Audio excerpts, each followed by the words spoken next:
उनके उस परम पद को पा लेते हैं जो कभी नष्ट नहीं होता। राजा प्रजापाल ने पूछा, भगवन आप संपूर्ण धर्मों को भली भांति जानते हैं। मोक्ष की इच्छा करने वाले पुरुष को सनातन श्री हरि की विभूतियों का किस प्रकार चिंतन करना चाहिए, इसे बताने की कृपा करें। मुनिवर महातपा ने कहा, राजन तुम बड़े विज्ञ पुरुष हो। संपूर्ण योगियों के स्वामी श्री विष्णु स्त्रियों एवं पुरुषों पर जिस प्रकार प्रसन्न होते हैं उसे सुनो। पितरों के सहित सभी देवता तथा ब्राह्मण के भीतर विचरने वाले ब्रह्मा प्रभृति ये सब के सब श्री विष्णु से ही उत्पन्न हुए हैं, ऐसी वेद की श्रुति प्रसिद्ध है। अग्नि, अश्विनी कुमार, गौरी, गजानन, शेषनाग, कार्तिकेय, आदित्यगण, दुर्गा सहित 64 मातृकाएं, 10 दिशाएं, कुबेर, वायु, यम, रुद्र, चंद्रमा और पितृगण, इन सब की उत्पत्ति में जगत प्रभु श्री हरि की ही प्रधानता है। हिरण्यगर्भ श्री हरि के श्री विग्रह में इनका स्थान बना रहता है और वहीं से निकलकर ये चारों ओर पृथक-पृथक परिलक्षित होते हैं, पर अहंता मैं हूँ का अभिमान उनका साथ नहीं छोड़ता। प्रतिपदा तिथि एवं अग्नि की महिमा का वर्णन। महातपा बोले, राजन प्रसंगवश भगवान विष्णु की विभूति का वर्णन कर दिया। अब तिथियों का महात्म्य कहता हूँ, सुनो।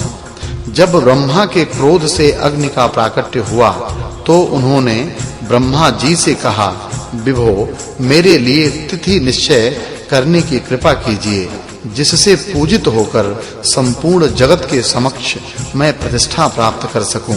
ब्रह्मा जी बोले, परम श्रेष्ठ अग्निदेव, देवताओं, यक्षों और गंधर्वों के भी पूर्व तुम सर्वप्रथम प्रतिपदा को उत्पन्न हुए हो और तुम्हारे पश्चात इन सब का यहाँ प्राकट्य हुआ है। अतः प्रतिपद नाम की यह तिथि तुम्हारे लिए विहित होगी। इस तिथि में प्रजापति की मूर्तिभूत हविष्य से जो तुम में हवन करेंगे उन्हें संपूर्ण देवताओं और पितरों की प्रसन्नता प्राप्त होगी। 4 प्रकार के प्राणी अंडज, पिंडज, स्वेदज, उद्भिज तथा देवता, दानव, मानव, पशु एवं गंधर्व ये सभी तुम में हवन करने पर तृप्त हो सकते हैं। तुम्हारे प्रति श्रद्धा रखने वाला जो पुरुष प्रतिपदा तिथि के दिन उपवास करेगा अथवा केवल दूध के आहार पर ही रहेगा, उसके महान फल का वर्णन सुनो। 26 चतुर्युग तक वह स्वर्ग लोक में सम्मान पूर्वक पूजित होगा। इस जन्म में वह पुरुष प्रतापी, धनवान एवं सुंदर रूप वाला राजा होता है और मरने पर स्वर्ग में उसे परम प्रतिष्ठा प्राप्त होती है। इस प्रकार ब्रह्मा जी के बताने पर अग्निदेव मौन हो गए और उनकी आज्ञा के अनुसार दिए हुए लोक अग्निलोक को पधारे। जो मनुष्य प्रतिदिन प्रातः काल उठकर अग्नि के जन्म से संबंधित इस प्रसंग को सुनेगा वह संपूर्ण पापों से छूट जाएगा, इसमें कोई संशय नहीं है। अश्विनी कुमारों की उत्पत्ति का प्रसंग और उनके द्वारा भगवत स्तुति। राजा प्रजापाल ने पूछा, ब्राह्मण इस प्रकार महात्मा अग्निदेव का जन्म तो हो गया, किंतु विराट पुरुष के प्राण अपान रूप अश्विनी कुमारों की उत्पत्ति कैसे हुई? मुनिवर महातपा ने कहा, राजन मरीचि मुनि ब्रह्मा जी के पुत्र हैं। स्वयं ब्रह्मा जी ने ही अपने पुत्रों के रूप में 14 स्वरूप धारण किए थे। उनमें मरीचि सबसे बड़े थे। उन मरीचि के पुत्र महान तेजस्वी कश्यप मुनि हुए। वे प्रजापतियों में सबसे अधिक श्री संपन्न थे, क्योंकि ये देवताओं के पिता थे। राजन 12 आदित्य उन्हीं के पुत्र हैं। ये 12 आदित्य भगवान नारायण के ही तेजो रूप हैं, ऐसा कहा गया है। इस प्रकार ये 12 आदित्य 12 मास के प्रतीक हैं और संवत्सर भगवान श्री हरि का रूप है। 12 आदित्यों में मार्तंड महान प्रतापशाली हैं। देवशिल्पी विश्वकर्मा ने अपनी परम तेजोमयी कन्या संज्ञा का विवाह मार्तंड से कर दिया। उससे इनकी 2 संतानें उत्पन्न हुईं, जिनमें पुत्र का नाम यम और कन्या का नाम यमुना था। संज्ञा से सूर्य का तेज सहा नहीं जा रहा था, अतः उसने मन के समान गति वाली बड़बा घोड़ी का रूप धारण किया और अपनी छाया को सूर्य के घर में स्थापित कर उत्तर कुरु में चली गई। अब उसकी प्रतीक छाया वहां रहने लगी और सूर्य देव की उससे भी 2 संतानें हुईं, जिनमें पुत्र शनि नाम से विख्यात हुआ और कन्या तपती नाम से प्रसिद्ध हुई। जब छाया संतानों के प्रति विषमता का व्यवहार करने लगी तो सूर्य देव की आंखें क्रोध से लाल हो उठीं। उन्होंने छाया से कहा, भामिनी, तुम्हारा अपनी इन संतानों के प्रति विषमता का व्यवहार करना उचित नहीं है। सूर्य के ऐसा कहने पर भी जब छाया के विचार में कोई परिवर्तन नहीं हुआ तो एक दिन अत्यंत दुखित होकर यमराज ने अपने पिता से कहा, तात, यह हम लोगों की माता नहीं है, क्योंकि अपनी दोनों संतानों शनि और तप्ती से तो यह प्यार करती हैं और हम लोगों के प्रति शत्रुता रखती हैं। यह विमाता के समान हम लोगों से विषमता पूर्ण व्यवहार करती हैं। उस समय यम की ऐसी बात सुनकर छाया क्रोध से भर उठी और उसने यम को शाप दे दिया, तुम शीघ्र ही प्रेतों के राजा होओगे। जब छाया के ऐसे कटु वचन सूर्य ने सुने तो पुत्र के कल्याण की कामना से वे बोल उठे, बेटा, चिंता की कोई बात नहीं, तुम वहां मनुष्यों के धर्म और पाप का निर्णय करोगे और लोकपाल के रूप में स्वर्ग में भी तुम्हारी प्रतिष्ठा होगी। उस अवसर पर छाया के प्रति क्रोध हो जाने के कारण सूर्य का चित्त चंचल हो उठा, अतः उन्होंने बदले में शनि को शाप दे डाला, पुत्र, माता के दोष से तुम्हारी दृष्टि में भी क्रूरता भरी रहेगी। ऐसा कहकर भगवान सूर्य उठे और संज्ञा को ढूंढने के लिए चल पड़े। उन्होंने देखा उत्तर कुरु देश में संज्ञा घोड़ी का वेश बनाकर विचर रही है। तत्पश्चात वे अश्व का रूप धारण करके वहां पहुंच गए। वहां जाकर उन्होंने अपनी आत्म रूपा संज्ञा से सृष्टि रचना के उद्देश्य से समागम किया। जब प्रचंड तेज से उद्दीप्त सूर्य ने बड़वा रूपिणी संज्ञा में गर्भाधान किया तो उनका तेज अत्यंत प्रज्वलित हो 2 भागों में विभक्त होकर गिर पड़ा। आत्म विजयी प्राण और अपान पहले से ही संज्ञा की योनि में अव्यक्त रूप में स्थित थे। सूर्य देव के तेज के संबंध से वे दोनों मूर्तिमान हो गए। इस प्रकार घोड़ी का रूप धारण करने वाली विश्वकर्मा की पुत्री संज्ञा से इन दोनों पुरुष रत्नों का जन्म हुआ। इसी कारण ये दोनों देवता सूर्य पुत्र अश्विनी कुमारों के नाम से प्रसिद्ध हुए। सूर्य स्वयं प्रजापति कश्यप के पुत्र हैं और विश्वकर्मा की पुत्री संज्ञा उनकी पराशक्ति हैं। संज्ञा के शरीर में ये दोनों पहले अमूर्त थे, अब सूर्य का अंश मिल जाने से मूर्तिमान हो गए। उत्पन्न होने के बाद वे दोनों अश्विनी कुमार सूर्य के निकट गए और उन्होंने अपने मन की अभिलाषा व्यक्त की, भगवन, हम दोनों के लिए आपकी क्या आज्ञा है? सूर्य ने कहा, पुत्रों, तुम दोनों देव श्रेष्ठ प्रजापति भगवान नारायण की भक्ति पूर्वक आराधना करो, वे देवाधिदेव तुम्हें अवश्य वर प्रदान करेंगे। इस प्रकार भगवान सूर्य के कहने पर अश्विनी कुमार अत्यंत कठिन तप करने में तत्पर हो गए। वे चित्त को समाहित कर ब्रह्मपार नामक स्तोत्र का निरंतर जप करने लगे। बहुत समय तक तपस्या करने पर नारायण स्वरूप ब्रह्मा उनसे संतुष्ट हो गए और बड़े प्रेम से उन्हें वर दे दिया। राजा प्रजापाल ने कहा, ब्राह्मण, अश्विनी कुमारों ने अव्यक्त जन्मा भगवान श्री हरि की जिस स्तोत्र द्वारा आराधना की थी उसे मैं सुनना चाहता हूँ, आप उसे बताने की कृपा करें। मुनिवर महातपा कहते हैं, राजन, अश्विनी कुमारों ने जिस प्रकार अव्यक्त जन्मा ब्रह्मा जी की स्तुति की और जिस स्तोत्र के परिणाम स्वरूप उन्हें ऐसा फल प्राप्त हुआ, वह मुझसे सुनो। वह स्तुति इस प्रकार है, भगवन, आप निष्क्रिय, निष्प्रपंच और निराश्रय हैं। आपको किसी की अपेक्षा एवं अवलंब नहीं है। आप गुणातीत, स्वप्रकाश, सर्वाधार, ममता शून्य और किसी दूसरे आलंब की अपेक्षा से रहित हैं। ऐसे ओंकार स्वरूप आप प्रभु को मेरा नमस्कार है।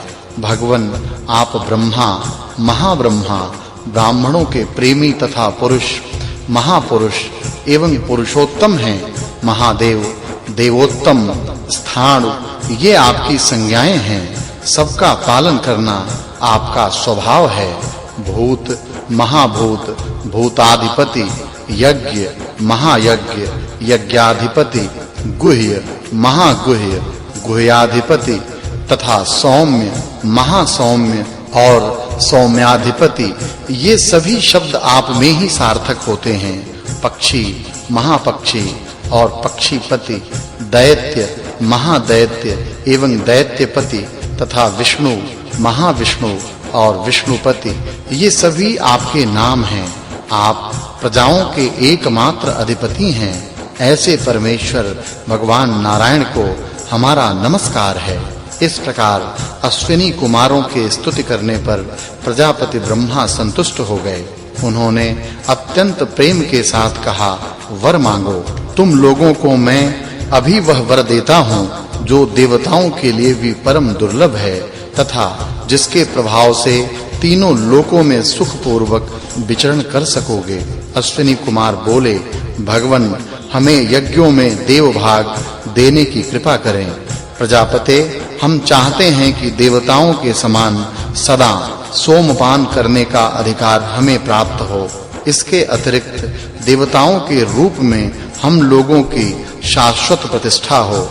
ब्रह्मा जी ने कहा, रूप, कांति, अनुपम आयुर्वेद शास्त्र का ज्ञान तथा सोमरस पीने का अधिकार ये सब तुम्हें सभी लोकों में सुलभ होंगे। मुनिवर महातपा कहते हैं, राजन, ब्रह्मा जी ने अश्विनी कुमारों को ये सब वरदान द्वितीया तिथि को दिए थे, इसलिए यह परम श्रेष्ठ तिथि उनकी मानी गई है। सुंदर रूप की अभिलाषा रखने वाले मनुष्य को इस तिथि में व्रत करना चाहिए। यह व्रत 1 वर्ष में पूरा होता है। इसमें सदा पवित्र रहकर पुष्पों का आहार करने की विधि है। इससे व्रती को सुंदरता प्राप्त होती है। साथ ही अश्विनी कुमारों के जो गुण कहे गए हैं वे भी उसे सुलभ हो जाते हैं। अश्विनी कुमारों के जन्म के इस उत्तम प्रसंग को सदा श्रवण करने वाला मनुष्य पुत्रवान होता है तथा वह सभी पापों से मुक्त भी हो जाता है। गौरी की उत्पत्ति का प्रसंग, द्वितीया तिथि एवं रुद्र द्वारा जल में तपस्या, दक्ष के यज्ञ में रुद्र और विष्णु का संघर्ष। राजा प्रजापाल ने पूछा, महाप्राज्ञ परम पुरुष परमात्मा की शक्ति रूपा गौरी ने, जिनका सभी देव दानव स्तवन करते रहते हैं, किस वरदान के प्रभाव से सगुण विग्रह धारण किया? मुनिवर महातपा ने कहा, जब अनेक रूपों वाले रुद्र की उत्पत्ति हो गई तो उनके पिता प्रजापति ब्रह्मा ने स्वयं भगवान नारायण के श्री विग्रह से प्रकटित हुई परम मंगलमयी गौरी को भार्या रूप में वर्ण करने के लिए दे दिया। इन गौरी को भारती भी कहा जाता है। परम सुंदरी गौरी को पाकर रुद्र की प्रसन्नता की सीमा न रही। तदंतर ब्रह्मा जी ने कहा, रुद्र, तुम तप के प्रभाव से प्रजाओं की सृष्टि करो। इस पर रुद्र मौन हो गए। फिर ब्रह्मा जी ने जब बार-बार प्रेरणा की तो रुद्र ने उत्तर दिया, इस कार्य में मैं असमर्थ हूँ। इस पर ब्रह्मा जी ने कहा, तब तुम तप रूपी धन का संचय करो, क्योंकि कोई भी तपोहीन पुरुष प्रजाओं की सृष्टि नहीं कर सकता। यह सुनकर परम शक्तिशाली रुद्र जल में निमग्न हो गए। जब देवाधिदेव रुद्र जल में प्रविष्ट हो गए तो ब्रह्मा जी ने उस परम सुंदरी कन्या गौरी को पुनः अपने शरीर के भीतर अंतर्हित कर लिया। तत्पश्चात उनके मन में पुनः सृष्टि का संकल्प होने पर 7 मानस पुत्रों की उत्पत्ति हुई। प्रजापति दक्ष भी उनके साथ प्रकट हुए। इसके बाद प्रजाओं की सृष्टि सम्यक प्रकार से बढ़ने लगी। इंद्र सहित समस्त देवता, 8 वसु रुद्र, आदित्य और मरुदगण ये सभी प्रजापति दक्ष की कन्याओं के वंशज विख्यात हुए। इन गौरी के विषय में पहले भी कहा जा चुका है। कालांतर में ब्रह्मा जी ने उन्हें दक्ष प्रजापति को पुत्री के रूप में प्रदान किया। ब्रह्मा जी ने पूर्व काल में इन्हीं गौरी का विवाह महात्मा रुद्र के साथ किया था। नृपवर भगवान श्री हरि के विग्रह से प्रकट हुई वही गौरी दक्ष की पुत्री होकर दक्षायणी कहलाईं। दक्ष प्रजापति ने जब अपनी कन्याओं से उत्पन्न हुए दौहित्रों देवताओं के समाज को देखा तो उनका अंतःकरण प्रसन्नता से भर उठा। साथ ही अपने कुल की समृद्धि कामना से प्रजापति ब्रह्मा को प्रसन्न करने के लिए उन्होंने यज्ञ आरंभ कर दिया। उस यज्ञ में मरीचि आदि सभी ब्रह्मा के पुत्र अपने-अपने विभाग में व्यवस्थित होकर ऋत्विजों का कार्य करने लगे। स्वयं मुनिवर मरीचि ब्रह्मा बने, दूसरे ब्रह्मपुत्र अन्य स्थानों पर नियुक्त हुए। अत्रि ऋषि को यज्ञ में अन्य स्थान प्राप्त हुआ। अंगिरा मुनि इस यज्ञ में आग्निध्र बने, पुलस्य होता हुए और पुलह उद्गाता। उस यज्ञ में महान तपस्वी क्रतु प्रस्तोता बने। प्रचेता मुनि प्रतिहर्ता का स्थान सुशोभित कर रहे थे। महर्षि वशिष्ठ उस यज्ञ में सुब्रह्मण्य पद पर अधिष्ठित थे। चारों सनत कुमार यज्ञ के सभासद थे। इस प्रकार ब्रह्मा जी से सभी लोकों की सृष्टि हुई, अतएव वे सभी के द्वारा यजन करने योग्य हैं। इसी कारण यज्ञ के आराध्य ब्रह्मा जी स्वयं उस यज्ञ में उपस्थित थे। पितृगण भी प्रत्यक्ष रूप धारण करके वहां पधारे थे। उन लोगों की प्रसन्नता से जगत में प्रसन्नता छा जाती है।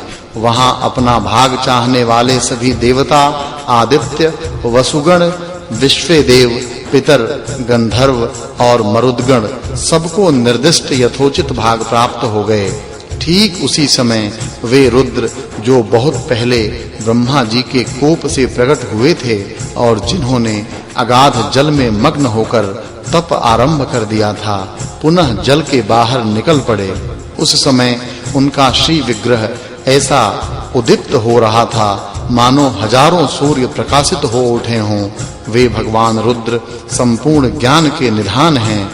समस्त देवता उनके अंगभूत हैं। वे परम विशुद्ध प्रभु तपोबल के प्रभाव से सारे सृष्टि प्रपंच को प्रत्यक्ष देखने की सामर्थ्य से युक्त थे। नरश्रेष्ठ तत्काल ही उनसे 5 दिव्य सर्ग उत्पन्न हुए। इसके अतिरिक्त 4 भौम सर्गों की भी उनसे उत्पत्ति हुई, जिसमें मरण धर्मा जीव भी थे। राजन, अब तुम इस रुद्र सृष्टि का प्रसंग सुनो।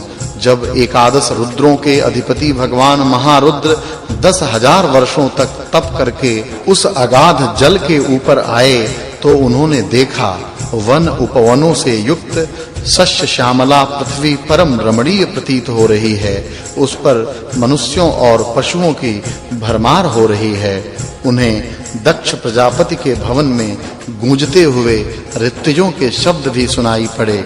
साथ ही यज्ञशाला में याज्ञिक पुरुषों के द्वारा उच्च स्वर से किया जाता हुआ वेद गान भी सुनाई पड़ा। तत्पश्चात उन महान तेजस्वी एवं सर्वज्ञ परम प्रभु रुद्र के मन में अपार क्रोध उमड़ पड़ा। वे कहने लगे, अरे ब्रह्मा जी ने सर्वप्रथम अपनी संपूर्ण अंतः शक्ति का प्रयोग करके मेरी सृष्टि की और मुझसे कहा कि तुम प्रजाजनों की सृष्टि करो। फिर वह सृष्टि कार्य दूसरे किस व्यक्ति ने संपन्न कर दिया? ऐसा कहकर परम प्रभु भगवान रुद्र क्रोधित होकर बड़े जोर से गरज उठे। उस समय उनके कानों से तीव्र ज्वालाएं निकल पड़ीं। उन ज्वालाओं से भूत, बेताल, अग्निमय प्रेत एवं पूतनाएं करोड़ों की संख्या में प्रकट हो गईं। वे सभी अपने-अपने हाथों में अनेक प्रकार के आयुध लिए हुए थे। जब उन भूत गणों ने भगवान रुद्र की ओर दृष्टि डाली तो स्वयं उन परमेश्वर ने एक अत्यंत सुंदर रथ की भी रचना कर ली। उस रथ में 2 सुंदर मृग अश्वों के स्थान पर कल्पित हुए थे। तीनों तत्व ही रथ के 3 दंडों का काम कर रहे थे। धर्मराज उस रथ के अक्षदंड बने तथा पवन उसकी घरघराहट थे। दिन रात ये दो उस रथ की पताकाएं थीं। धर्म और अधर्म उसके ध्वजदंड थे। उस वेद विद्यामय रथ पर सारथी का कार्य स्वयं ब्रह्मा जी कर रहे थे। गायत्री ही धनुष हुई और प्रणव ने धनुष की डोरी का स्थान ग्रहण किया। राजन, उन देवेश्वर के लिए सातों स्वर सात बाण बन गए। इस प्रकार युद्ध सामग्री एकत्रित करके परम प्रतापी रुद्र क्रोध युक्त हो दक्ष का